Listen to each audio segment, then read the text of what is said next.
So between November 2025 and February 2026, the Mexican government suffered this just devastating data breach. Oh, yeah.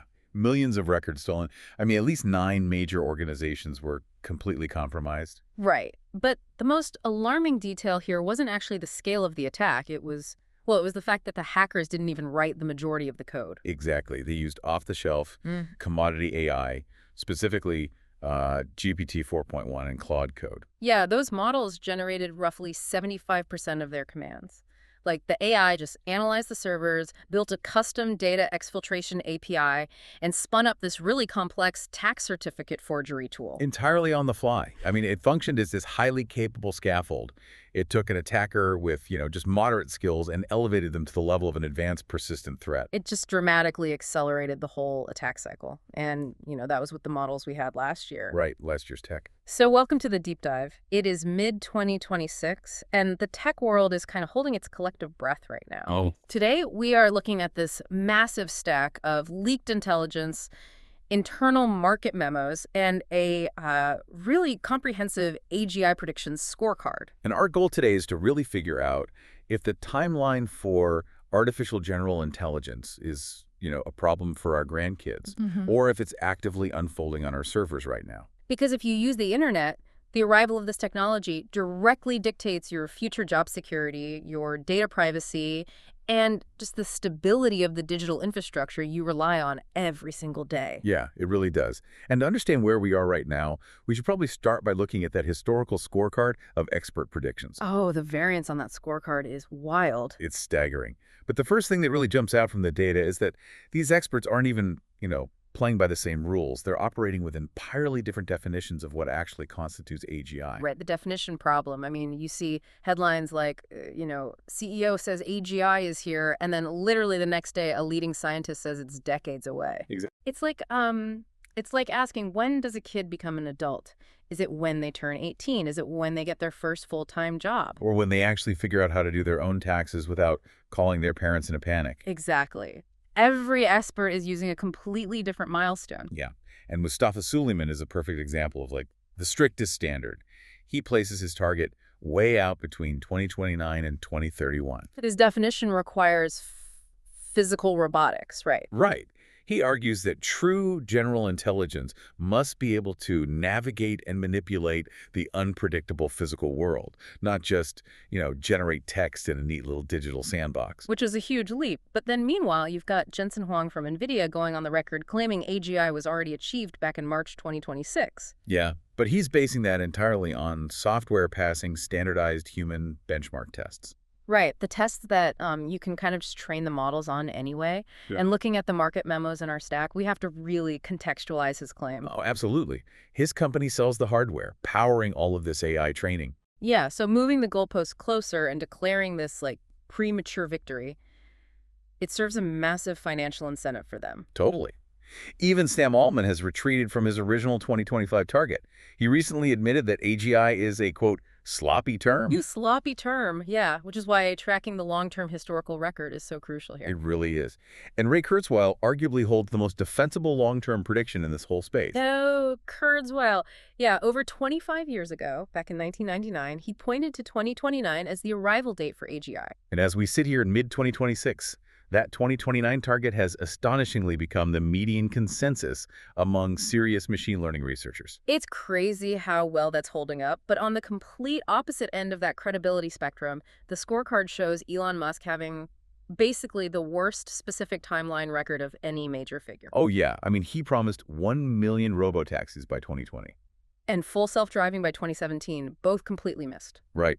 And he originally targeted AGI for 2025. Then when the deadline came and went, he just quietly shifted it to the end of 2026. Using this super nebulous definition, right? Like smarter than the smartest human. Yeah. Which tells us absolutely nothing from a structural or engineering standpoint. It's just rhetoric. Exactly. So who is the most credible voice in this stack of predictions? Honestly, it has to be Geoffrey Hinton. I mean, he won the Turing Award, the 2023 Nobel Prize in Physics, and he targets a window between 2028 and 2035. Wow, okay. But his credibility actually stems directly from his intellectual honesty. Like, back in 2016, Hinton famously warned that AI would replace human radiologists within 5 years. Oh, right. He explicitly told medical institutions to just stop training radiologists. Yep, and he got that completely backward. Yeah, radiologist employment actually went up. Because the AI didn't replace them, it just became a diagnostic tool. Right, it allowed them to process scans faster and take on way more patients. He missed the mark on the economic application completely. But he publicly and clearly updated his priors based on that evidence. Exactly. When a Nobel laureate demonstrates that level of, rigorous self-correction, his current warnings carry immense gravity. Which is terrifying, because right now, Hinton assigns a 10 to 20% probability that AI actually seizes control from humanity. Yeah. He has earned the right to be wrong, which makes that current risk assessment incredibly chilling. It really does. But, even if Kurzweil or Hinton are right about the underlying software arriving by 2029, there is this massive gap between a model succeeding in a sterile lab and deploying it reliably out in the real world. Oh, for sure. The global economy is messy. Which brings us to Andrej Karpathy's analysis in our materials. The former head of AI at Tesla, right? Yep, and an absolute pioneer in the space. He places AGI out at roughly 2035. And he's not a skeptic of the technology at all. No, he just focuses on that concept he calls the March of Nines. Exactly. The March of Nines explains the brutal reality of production-grade engineering. Getting a system to be 90% reliable is a huge achievement. But moving from 90% to 99% reliability, that requires an entirely new order of magnitude in engineering effort. Right, and then moving from 99 to 99.9% requires that monumental effort all over again. The long tail of unpredictable edge cases just compounds exponentially. He uses Waymo as the textbook example for this, right? Yeah. They had mind-blowing, perfectly functional self-driving demos back in 2014. Yet, more than a decade later, the system still struggles with perfect, widespread deployment. Because solving that final fraction of a percent of edge cases is just astronomically difficult. Exactly. But let me challenge that analogy for a second. With self-driving cars, you are dealing with a 2-ton vehicle in a chaotic physical environment. A single missed edge case means a fatal collision. True. But with AGI, isn't this primarily just a software constraint? I mean, aren't we just waiting for someone to compile a more efficient neural network? A lot of people think that, yeah. Like, once the code is cracked, you just deploy it to a server and it scales infinitely, right? Well, that assumption fundamentally ignores the physics of how these models actually operate at scale. The physics. Yeah, it's detailed extensively in that Analyst 5 memo we're reviewing. We are hitting a hard physical wall. Superintelligence is no longer just an algorithmic puzzle. It's an infrastructure problem. It's a balance sheet and an electricity constraint. Aravind Srinivas, the CEO of Perplexity, he coined the defining metric for this era. Right, token value per watt per user. Yes, meaning the primary bottleneck isn't the intelligence itself, it's the sheer electrical cost to produce a single thought. Wow. So the U.S. poured, what, $285.9 billion into private AI investment in 2025 alone. Huge amounts of capital. Okay. But you cannot simply code your way out of a power grid deficit. Right, because the sheer scale of data centers required to run these models demands just industrial levels of constant, uninterrupted power. Exactly, and we are seeing massive permitting delays and local grid overloads everywhere. But wait, chip efficiency basically doubles every few years. Can't the hardware manufacturers just, build a more efficient processor that bypasses this whole grid bottleneck? They are building vastly more efficient chips. But the models are scaling up their compute requirements far faster than the hardware is gaining efficiency. Oh, I see. So it cancels out. Worse than cancels out. If a new processor is twice as efficient, but the next generation AI model requires 10 times the mathematical operations to generate an answer, then the total power draw still skyrockets. Exactly. The winner of this race won't necessarily be the lab that builds the largest model. It will be the company that extracts the highest quality intelligence out of every megawatt they pull from the grid. Which perfectly sets up the live test happening right now, because while economists are debating the power grid, Dario Amodei of Anthropic put a highly specific window on the board. Yeah, AGI by 2026 to 2027. And according to the leaked technical reports in our stack, they are currently testing a highly guarded model internally called Mythos. And Mythos fundamentally changes how much compute is required for a single answer. The architecture of Mythos is what makes it so revolutionary, and it directly ties back to that power constraint we just talked about. Right, because previous language models, they operated like a reflex. You ask a question, and they instantly predict the next word in the sequence based on statistical probability. Exactly. But Mythos abandons that instant reflex for something called inference-time compute. Okay, so instead of just blurting out the first mathematically likely word, it actually sits there and deliberates. How does that work under the hood? So mechanistically, inference-time compute allows the model to explore multiple branching decision trees before it ever shows you an output. It's like it's thinking before it speaks. Yeah. If you give it a complex problem, it simulates various approaches internally, critiques its own logic, abandons dead ends, and iterates on potential solutions for minutes or even hours. Wow. It spends a massive amount of electrical power computing during the inference phase, rather than just relying on its pre-training. So it's basically the difference between taking a pop quiz and sitting down with a whiteboard to map out a massive thesis. That's a perfect analogy, yeah. And the leaked performance metrics for Mythos are staggering. It scored a 95% on the Math Olympiad, Which is unheard of. and it maintained a 99.9% logical consistency over multi-hour, highly complex tasks without losing the thread or hallucinating. The UK AI Security Institute even confirmed it is the first model to autonomously solve a 32-stage cyber attack chain. And a human expert would need like 20 hours to work through that chain, right? Yeah, and Mythos did it independently. And in defensive applications, it demonstrated a 90% success rate in autonomously identifying and patching zero-day vulnerabilities in minutes. Okay, so if you are listening to this and you manage a corporate IT network or work in cybersecurity, your entire threat landscape just completely inverted. Absolutely upside down. But wait, if Mythos is this ultimate cyber defender capable of patching networks at superhuman speeds, why is Anthropic hoarding it? Like, why not just release it to the public so every hospital, bank, and local government can fortify their servers? Because of the inherent dual-use nature of the architecture. If a model possesses the deductive reasoning to scan millions of lines of code and patch a vulnerability, it possesses the exact same reasoning to discover a vulnerability and write an exploit for it. Oh, right. It's a double-edged sword. Mythos is so phenomenally capable that intelligence agencies functionally view it as a weapon of mass disruption. Yeah, I guess you don't hand out military-grade radar to the public because malicious actors will just use it to find targets. Exactly. So Anthropic launched Project Glasswing, the completely restricted access to Mythos, providing it only to vetted democratic institutions and critical software vendors. They even issued up to $100 million in usage credits to these vendors, right? Yep. So they can scan major operating systems and web browsers, patching the underlying infrastructure of the internet before this kind of capability is eventually open-sourced or replicated by a bad actor. It is basically a preemptive strike on global software vulnerabilities. They're desperately trying to reinforce the world's digital armor before the sword hits the open market. That's exactly what it is. But this whole too dangerous to release narrative is facing intense pushback. If we look at the Reddit tech communities, specifically that our Claude AI leak, there is a massive contingent that thinks Project Glasswing is nothing but elaborate corporate theater. Oh yeah, the Reddit detectives went wild with this. Just before Anthropic announced the existence of Mythos, someone accidentally leaked 512,000 lines of Claude code, which is their internal software harness. Right. And the online community dissected that code and immediately declared that the emperor had no clothes. They claimed there was no breakthrough in reasoning or inference-time compute, just like a series of clever text prompts and basic matching algorithms holding the software together. They basically accused Anthropic of fabricating this dangerous AI narrative just to inflate their valuation right before a planned initial public offering. Yeah, it was a huge conspiracy theory. But reading through those threads, the misunderstanding of system architecture is just glaring.